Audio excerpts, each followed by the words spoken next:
Hi అండి. ప్రేమ మందిరం 19వ భాగం వినండి. అంటే నువ్వు నన్ను నమ్మట్లేదా అన్నాడు రాజన్. ఎలా నమ్మమంటావు చెప్పు. నేను సుమా కూతుర్ని అని అనుకోవడానికి ఏదైనా లాజిక్ ఉందా? నాకన్నీ తెలుసు. సరే, ఇక అవన్నీ ఎందుకు? నీకు ఆ డైమండ్స్ కావాలంతే కదా. నాకిచ్చే డబ్బులు కూడా నువ్వు రెడీగా పెట్టుకో అంటూ బయటకొచ్చి కార్ స్టార్ట్ చేసుకుని బయలుదేరింది నేహ. ఇది అమ్మమ్మకు చెప్పాలా? ఇప్పుడు చెప్తే ఆ డైమండ్స్ ఎక్కడున్నాయో కనిపెట్టి పోలీసులకి ఇస్తుందేమో. ఏమీ తెలియని దానికి నేను వీళ్ళకింత చేశాను కదా.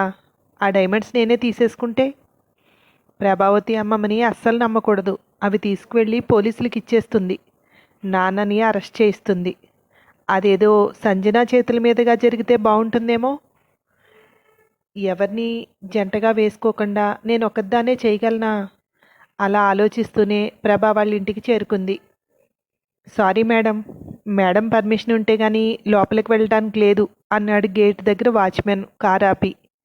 వెంటనే రమావతికి ఫోన్ చేసింది. నేను సుమా ఆంటీని చూడటానికి వచ్చాను. ప్రభా అమ్మమ్మ వాళ్ళ ఇంట్లోకి పర్మిషన్ లేదంటున్నారు. నువ్వు చెప్తావా వాళ్లతో? నేను వెళ్ళిపోవాలా అంది. ఇప్పుడు నీకేం పనుంది అక్కడ? నీ నోటి నుండి మాటలు రిక్వెస్టింగ్గా రావే. సరే, నేను వాళ్ళకి ఫోన్ చేస్తాను, వెయిట్ చెయ్యి అని కాల్ కట్ చేసింది రమావతి. ఒక 5 నిమిషాల తర్వాత గేట్ ఓపెన్ చేశాడు. కారు ఆపి లోపలికి వెళ్తుంటే ఒక అమ్మాయి సెక్యూరిటీ రూమ్లోకి పిలిచి చెక్ చేసి పంపించింది. అక్కడున్న రమావతిని చూస్తూ, నువ్వు ఇక్కడే ఉన్నావా? ఇదంతా చూస్తుంటే మా డాడీ ఎంత పవర్ఫుల్లా అనిపిస్తోంది. ఆంటీ ఎక్కడున్నారు అంది.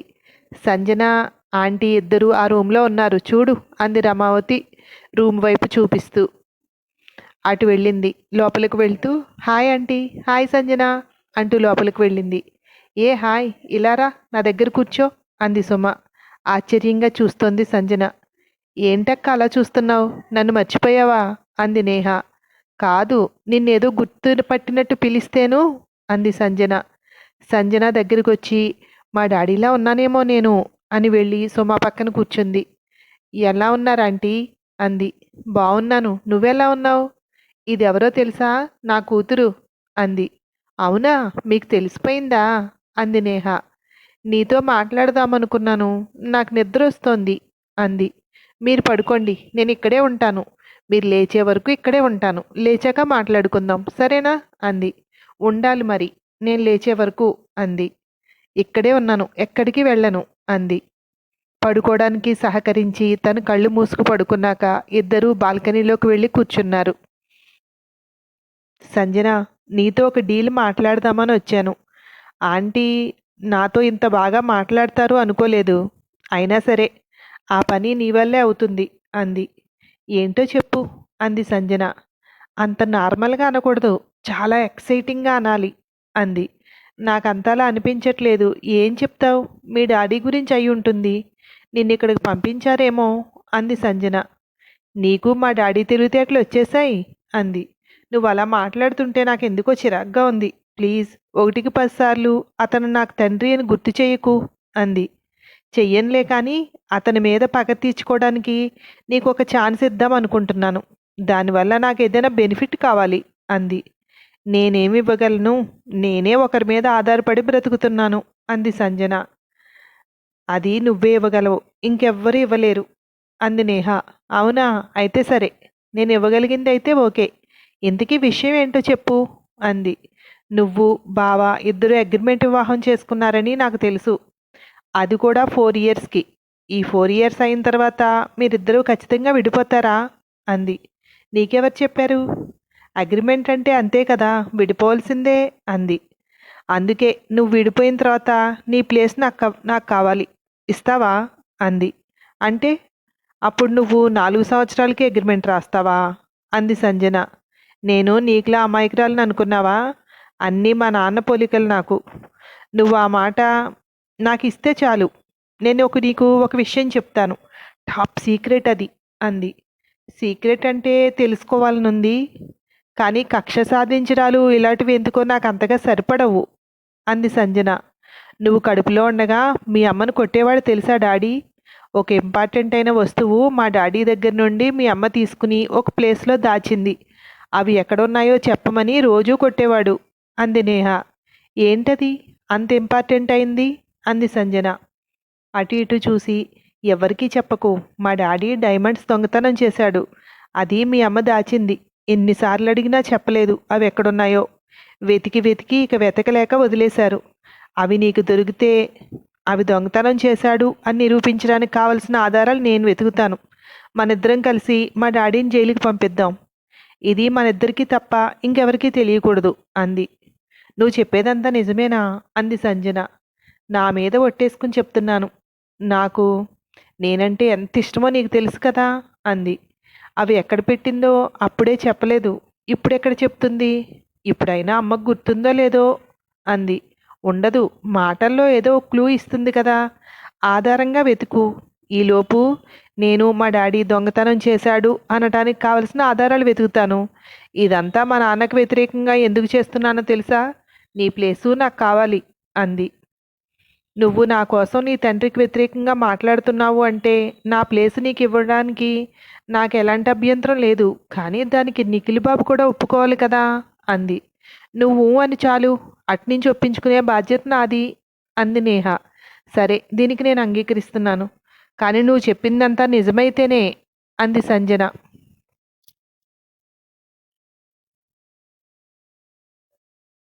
నన్ను నువ్వు పూర్తిగా నమ్మచ్చు. మా నాన్నను వెధవని చేసేంత అబద్ధాలు నేను ఎందుకు చెప్తాను? నేను చెప్పేది నిజం. నీ పనిలో నువ్వుండు, నా పనిలో నేను ఉంటాను అంది నేహ. సరే, నేను వెళ్తాను. కంపెనీ దగ్గరికి వెళ్ళాలి. నిఖిల్ బాబు చూస్తూ ఉంటారు. ఈరోజు వర్కర్స్ మీటింగ్ ఉంది. బాయ్ అంది సంజన లేచి నిలబడి. నువ్వు వెళ్తుంటే నేనెందుకుంటాను? నేను వచ్చిందే నీకోసం. సరే, జాగ్రత్త, ఎవరికీ చెప్పకు. ఇది మన ఇద్దరి మధ్యలోనే ఉండాలి అంది నేహ. సరే, లేచే వరకు ఉంటానని చెప్పినట్టున్నావు అంది రూము నుండి బయటికి వస్తూ. లేచాక అడుగుతారంటావా అంది నేహ. ఇప్పుడప్పుడే లేవరు, కనీసం 3 అవర్స్ అంటూ రమావతి వైపు చూస్తూ, మేడం నేను కంపెనీకి వెళ్తున్నాను అంది. ఇంకొక అరగంటలో నేను వస్తాను. సరే వెళ్ళు. నువ్వేంటి ఇప్పుడొచ్చి అప్పుడే వెళ్ళిపోతున్నావు అంది నేహాతో రమావతి. సంజన వెళ్ళిపోయాక నేహ వచ్చి రమావతి దగ్గర కూర్చుంటూ, ఏం లేదు, ఊరికే వచ్చాను. సంజన వెళ్ళిపోతుంది కదా అని నేను వెళ్ళిపోతున్నాను అంది. ఓహో, అయితే నువ్వు సంజన కోసం వచ్చావా? ఏంటి విషయం? మీ నాన్న ఏమైనా చెప్పమని పంపించాడా? నువ్వు చెప్పావా సంజన సుమా కూతురని అంది. ఎలా కనిపిస్తున్నాను నీ కళ్ళకి? నేనిప్పుడు అది చెప్పాననుకో, దీని మీద ఎంక్వైరీ మొదలు పెడతాడు. అప్పుడు ముందుగా దొరికేది నేనే అంది. మరి ఇప్పుడేంటి? ఏదో ప్లాన్ లేకుండా నువ్వు ఇక్కడికి రావే అంది. అదే మరి, నేను మామూలుగా మీ అందరితోటి కలిసుందామంటే నన్ను డిఫరెంట్గా చూపిస్తూ, నువ్వు విలన్లా ఉంటేనే బాగుంటావు, అలాగే ఉండు అని చెప్పినట్టు అవుతోంది నాకు అంది. అలా ఏం లేదులే, కానీ ఏంటి విషయాలు? మీ తాత మీ నాన్న ఏమంటున్నారు అంది. నా దగ్గరైతే ఏం అనలేదు, కానీ వాళ్ళకి సంజన సుమా కూతురని తెలీదు అని నేను అనుకుంటున్నాను అంది. ఈరోజు కాలేజ్ ఎగ్గొట్టు మరీ ఇక్కడికి వచ్చావు అంటే ఏదో కారణం ఉంటుందేమో అని అనుమానిస్తున్నాను అంతే అంది ప్రభ. మీరు కూడానా? కారణం ఉంది. నువ్వేం చెప్పావు? ఇక్కడికి తీసుకొచ్చాక ఒక సెక్యూరిటీ ప్లేస్లో పెట్టి నిన్ను పిలుస్తాను అన్నావు. ఇప్పటి వరకు పిలిచావా? అంతేనమ్మా, ఉపకారం చేసిన వాళ్ళని మర్చిపోతారు, విలన్స్ని మాత్రం బాగా గుర్తుపెట్టుకుంటారు. నువ్వెలాగో పిలవట్లేదు కదా, నేనే ఒకసారి ఆంటీని చూద్దామని వచ్చాను అంది రమావతి వైపు చూస్తూ. మరి చూసావా, మాట్లాడించావా అంది. ఆంటీ నన్ను మాట్లాడించారు తెలుసా. సరేలే, నేను వెళ్తున్నాను అంది లేస్తూ. బాయ్ అమ్మమ్మ. అమ్మమ్మలిద్దరికీ బాయ్ అంటూ వెళ్ళింది. ప్రభా వైపు చూసి నవ్వుతూ చూశారిద్దరూ. సంజన కంపెనీ దగ్గరికి వెళ్ళాక నిఖిల్ రూమ్లోకి వెళ్ళింది. నిఖిల్ బాబు, ఒక సీక్రెట్ మాట్లాడాలి, కొంచెం పర్సనల్ అంది. అవునా, సరేరా, బయటికి వెళ్ళి మాట్లాడుకుందాం అన్నాడు. ఇద్దరూ కంపెనీ అంతా నడుచుకుంటూ పక్కనే ఉన్న గార్డెన్లోకి వెళ్ళారు. ఇక్కడ ఎవ్వరూ లేరు, ఇప్పుడు చెప్పు అన్నాడు. రాజన్ డైమండ్స్ దొంగతనం చేశాడట. అవి సుమాగారు దాచారట. ఆ తర్వాత ఆవిడికి ఇలా అవ్వడంతో ఎక్కడ పెట్టారో ఎవరికీ తెలియదట. నాకు ఈ విషయం నేహ చెప్పింది.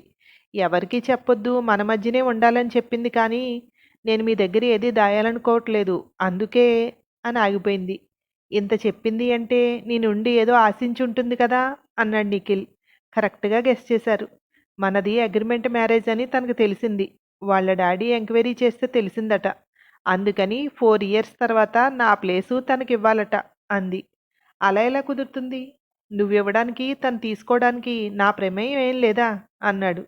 నేను అదే చెప్పాను. నేను ఎలా ఇస్తాను? నిఖిల్ బాబు కదా పర్మిషన్ ఇవ్వాల్సింది అని. నీ వైపు నుండి ఊ అను, అటువైపు నుండి నేను చూసుకుంటాను అని చెప్పింది అంది సంజన. బాగుంది, చాలా బాగుంది. మరి ఇవన్నీ నాకెందుకు చెప్పావు అన్నాడు. నేను వేరు మీరు వేరు కాదు కదా, దీన్ని మనిద్దరం కలిసి సాధించాలి. సుమాగారికి జరిగిన అన్యాయానికి ఆ డైమండ్స్ ఎక్కడున్నాయో కనిపెట్టి వాటిని పోలీసులకి రాజన్ దగ్గర ఉండగా దొరికేలాగా చెయ్యాలి. ఇలా చేయడంలో మీ హెల్ప్ కావాలి నాకు అంది. ముందావిడికి అలా అయిన సంవత్సరం అంటే నువ్వు పుట్టిన సంవత్సరంలో ఏమైనా డైమండ్స్ దొంగతనాలు జరిగాయా అని, ఏమైనా సెన్సేషన్ అయ్యాయా ఇలాంటివి తెలుసుకోవాలి. ఇలా వెతికితే మనకి ఎంతో కొంత ఆధారం దొరుకుతుంది. కానీ నానమ్మకు తెలిస్తే మనల్ని వెళ్ళనివ్వదు. నిన్ను చంపాలి అనుకున్నాడు కనుక ఇది నీ చేతుల మీదుగానే జరగాలి. మనం ఎవరికీ చెప్పొద్దు. నేహాకు కూడా నాకు చెప్పినట్టు చెప్పకు. ఆంటీకి కూడా. ఈ దొంగతనంలో భాగం ఉందంటావా అన్నాడు. అదే తెలియదు. థ్యాంక్ యూ నిఖిల్ బాబు, నన్ను అర్థం చేసుకున్నందుకు. నేను రోజూ మాట్లాడుతూ దీని గురించి తెలుసుకుంటాను అంది. నానమ్మ వస్తుంది, మీటింగ్ అంతా రెడీ కదా అన్నాడు. నేను వాళ్ళతో ఫోన్లో టచ్లోనే ఉన్నాను నిఖిల్ బాబు, అంతా రెడీనే అంది. రమావతి రూమ్లోకి వెళ్ళాక వీళ్ళిద్దరూ బయటకు వచ్చారు. నేహ లోపలికి రావడం చూస్తూ, అప్పుడే వచ్చేసావేంటి? కొద్దిసేపు ఉండవలసింది కదా అక్కడ అన్నాడు రాజన్. ట్యాబ్లెట్స్ వేసుకుని పడుకుందా ఆంటీ. 3-4 అవర్స్ వరకు లేవదట. అప్పటి వరకు అక్కడ ఏం కూర్చుంటాను, బోరు. మళ్ళీ వెళ్దాంలే అని వచ్చేశాను అంది. నిన్ను చూసి ఏదైనా పాజిటివ్గా స్పందించిందా అన్నాడు. పాజిటివ్గానా? అసలు ఎంత హ్యాపీగా రిసీవ్ చేసుకుందో తెలుసా? తన పక్కనే కూర్చోబెట్టుకుంది. నీతో మాట్లాడాలనుంది, కానీ నాకు నిద్ర వస్తుంది, లేచాక మాట్లాడుకుందాం అని చెప్పింది అంది నేహ. అవునా, గుడ్ న్యూస్ చెప్పావు. వాళ్ళెవరికీ తెలియదు కదా ఈ విషయం అన్నాడు. ఎవ్వరికీ తెలియదు, నేను ఎందుకు చెప్తాను అంది. ఒకవేళ తెలిసినా డైమండ్స్ విషయం తెలియకూడదు. తీగలాగితే డొంక కదిలినట్టు మొత్తం అంతా బయటకు వస్తుంది. అప్పుడు నీకు ఉండవు, నాకు ఉండవు అన్నాడు. తప్పు చేస్తే లైఫ్ అంతా ఇలా భయపడుతూ బతకాలి కదా అంది. దొంగ సరుకు మన దగ్గర ఉన్నంతసేపు భయమే. అది చేతులు మారితే మనం భయపడాల్సిన అవసరం లేదు అన్నాడు. ఇప్పుడు ఆ డైమండ్స్ నీ చేతికొచ్చాక ఏం చేస్తావు అంది నేహ. చేతికైతే రాని, ఏం చేస్తానో చూద్దు గాని. నా డ్రీమ్ తెలుసా అది అన్నాడు రాజన్. వాటినిచ్చినందుకు నాకు 2 కోట్లు ఇస్తున్నావంటే మిగిలిన డబ్బంతా నీ కొడుక్కే కదా. నీకు కొడుకంటే ఇష్టమని తెలుసు, కానీ మరీ ఇంత ఇష్టమని ఇప్పుడే తెలిసింది అంది నేహ. అంతే కదా, నీకేంటే, నీకు డబ్బులు ఇవ్వాల్సిన అవసరం ఏముంది? ఆల్రెడీ వాళ్ళు మిలీనియర్స్. మేమిచ్చేది ఏముంటుంది నీకు అన్నాడు. ఆల్రెడీ నువ్వు నన్ను ఆ ఇంటి కోడలు చేసేసావా అంది. నా దృష్టిలో నువ్వు ఆ ఇంటి కోడలువే, కాకపోతే అఫీషియల్గా ప్రకటించడానికి కొంచెం టైం పడుతుంది అంతే. ఆ ఇంటి కోడలువే అనుకుంటున్నాను కనుకే వాళ్లకు నువ్వు సహకరిస్తున్నా నేనేం మాట్లాడట్లేదు అన్నాడు. సహకరిస్తున్నానా? నేనా? వాళ్ళకి ఏం సహకరించానో ఒక్కసారి చెప్పు అంది. ఆ పిల్లని అక్క అంటున్నావట, నెత్తికి పూసుకోకు, రేపొద్దుట కదలను అంటుంది అది అన్నాడు. ఆ ఇంట్లో వాళ్ళతో మంచిగా ఉండు అంటావు, మళ్ళీ ఇలా ఏమన్నా వరుసలు పెట్టి పిలిస్తే కోప్పడతావు. ఇంతకీ నేను వాళ్ళకి ఏం సహకరించానో నువ్వు నాకు చెప్పలేదు అంది. ఊరికే ఒక బాణం వేశాను అంతే. ఒకవేళ నిజంగా నువ్వు వాళ్ళకి సహకరిస్తున్నావేమో అనే అనుమానంతో అన్నాడు. డాడీ, నేను నీ కూతుర్ని, నీలానే నేను కూడా. చూసిన ప్రతి మనిషిని వీడు మనకి ఏదైనా పనికొస్తాడా అన్నట్టు చూస్తాను. నన్ను అనుమానించడం మానేసి రాబోతున్న డైమండ్స్ని మనీగా ఎలా మార్చాలో రెడీ చేసుకో అంది. రోజులు అలా గడుస్తున్నాయి. సుమ పరిస్థితి కొంత మెరుగైంది. తల్లి, తండ్రిని, రమావతిని అందరినీ గుర్తిస్తోంది. రమావతి, సంజన ఇద్దరూ సుమ దగ్గరికి వెళ్తున్నారు. కారులో ఎక్కేసరికి సావిత్రి వస్తూ కనిపిస్తోంది. మేడం, అమ్మని అక్కడికి తీసుకువెళ్దాం అంది సంజన. సావిత్రిని కూడా కారు ఎక్కించుకుని తీసుకువెళ్లారు. ఎక్కడికి అంది సావిత్రి సంజనతో. నీకు ఒక చిన్న సర్ప్రైజ్ అంది సంజన. ముగ్గురు ప్రభావతి వాళ్ళ ఇంట్లోకి వెళ్ళారు. సుమ రూంలోకి సావిత్రిని చేయి పట్టుకుని తీసుకువెళ్ళింది సంజన. రమావతి గుమ్మం దగ్గరే ఆగిపోయి చూస్తోంది. వచ్చావా, రా, ఏంటి లేట్ అయింది అంది సుమ. సావిత్రిని చూసి ఎవరు అన్నట్టు చూస్తోంది. మా అమ్మ సావిత్రి అంది సంజన. మరి నువ్వు నా కూతురు అన్నారు, నాకు అబద్ధం చెప్పారా? నువ్వు నా కూతురు కాదా అంది. సావిత్రి అర్థం కానట్టు సంజన వంక సుమా వంక చూస్తోంది. మీ కూతుర్ని మీరు ఎంత ఉండగా చూశారు అంది సంజన. బుజ్జిది ఇంతుండగా అంది చేత్తో చూపిస్తూ. మరి అంత బుజ్జిది ఇంత పెద్దదయ్యే వరకు ఎవరు పెంచారు అంది సంజన. సావిత్రికి అర్థమైంది. నిజమేనా అన్నట్టు చూస్తోంది. అక్కడే ఉన్న ప్రభ, మేరీ ముందు తీసుకువెళ్ళి స్నానం చేయించు. సుమా నువ్వు వెళ్ళి స్నానం చేసిరా, అప్పుడు మాట్లాడుకుందాం అంది ప్రభ. నాకు అర్థం కాలేదు, ఉండు, నేను వచ్చిన తర్వాత నీతో మాట్లాడతాను అంటూ స్నానానికి వెళ్ళింది. అవునమ్మా నిజమే, నాకు తెలియకుండా డిఎన్ఏ టెస్ట్ కూడా చేయించారు. లేకపోతే ఒక అనాథ పిల్లని వీళ్ళింటి పిల్ల అని ఒప్పుకుంటారా అంది సంజన సావిత్రితో. తప్పు చేసినట్టు తలదించుకుంది ప్రభ. రమావతి ప్రభ దగ్గరగా వచ్చి, ఇది నిజమా అంది. అవును, అది పిచ్చిదైపోయింది. దాని కూతురో కాదో దానికే తెలీదు. మరి నేనేలా నమ్మాలి ఇదంతా? అందుకే తీసుకువెళ్ళాను. వాళ్ళు కన్ఫర్మ్ చేసిన తర్వాతే నమ్మకం కలిగింది అంది ప్రభ. నాకు ఈవిడే నా కన్న తల్లి అని తెలిసిన కొద్ది రోజులు అయిందమ్మా. కానీ నీకెందుకు చెప్పలేదు అంటే, నా దృష్టిలో నువ్వే నాకమ్మ. ఈమెకు ఆరోగ్యం బాలేదు అన్న ఒక కారణానికి నేను ఇక్కడికి రావాల్సి వస్తుంది, కానీ లేదంటే ఇక్కడికి వచ్చేదాన్నే కాదు అంది సంజన. ఇన్నాళ్ళు నీ కన్నతల్లి ఎవరో తెలియక నన్ను ఎందుకు వదిలేసింది అని ఏడ్చేదానివి. ఇప్పుడు నీ కన్నతల్లి ఎదురుగా ఉంటే ఏంటి ఆ మాటలు అంది సావిత్రి మందలింపుగా. ఈ ఇంట్లో ఆవిడ కూతురుగా ఉండాలి అంటే ఒక అర్హత కావాలి. అది ఆవిడ కూతురనే నమ్మకం. కాదు అంటే వాళ్ళ ఆస్తి కోసం అభిమానిస్తున్నానేమోనని భయం అంది సంజన. వద్దు, అందరి మీద నెగిటివ్ ఫీలింగ్స్ పెట్టుకోకు. ఇది నా సంజు కాదు, మారిపోతోంది అంది సావిత్రి. పరిస్థితులు నన్ను అలా మార్చేస్తున్నాయి. నిజంగా నేను ఆవిడ కూతురు కాదు అనుకున్నాం. అప్పుడైనా తనకు నయం అవడం కోసం కూతురుగా నేను ఇంటికి వచ్చి ఆవిడకి సేవ చేయొచ్చు కదా. దాంట్లో వీళ్ళ ఆస్తి కానీ వీళ్ళ డబ్బులు కానీ నేను పట్టుకుపోయింది ఏముంది?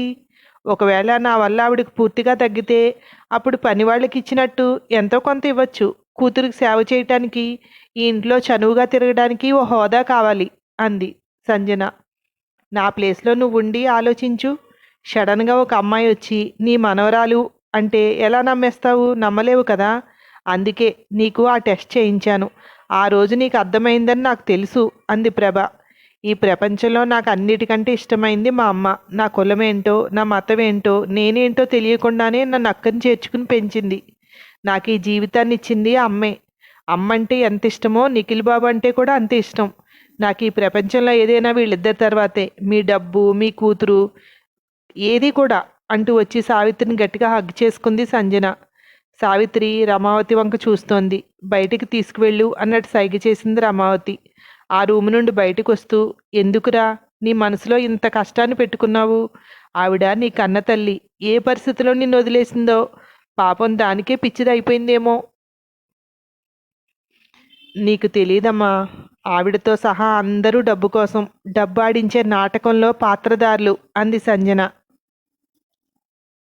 నువ్వు డబ్బున్న వాళ్ళని వ్యతిరేకిస్తున్నావురా.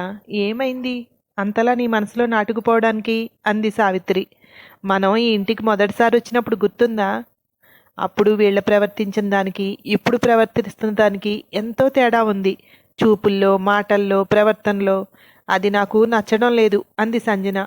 సంజన చేయి పట్టుకుని తీసుకువెళ్ళి అక్కడున్న మొక్కల మధ్యలో కూర్చుంటూ, సంజు, మొదటిసారి మనం ఇక్కడికి వచ్చినప్పుడు ఆవిడ మనపై చూపించిన ఆదరణ, నీ పక్కన తల్లిగా నిలబడి అన్నీ చేస్తున్నప్పుడు కూడా మనం ఇంత డబ్బున్నా ఎంత సింపుల్గా మన కోసం వచ్చి పక్కనే నిలబడ్డారు అనిపించింది.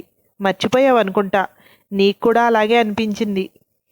వాళ్ళ సొంత మనవరాలు అన్నప్పుడు ప్రేమ చూపించడంలో తప్పేముంది? డబ్బు విషయం వదిలేయి.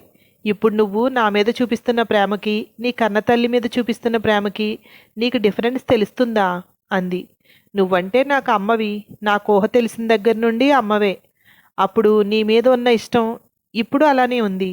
ఆవిడ నా కన్న తల్లి అని తెలిసిన వెంటనే నీ మీద ఉన్న ప్రేమంతా అటు ట్రాన్స్ఫర్ చేసేయాలా? అలా ఎలా చేయగలను?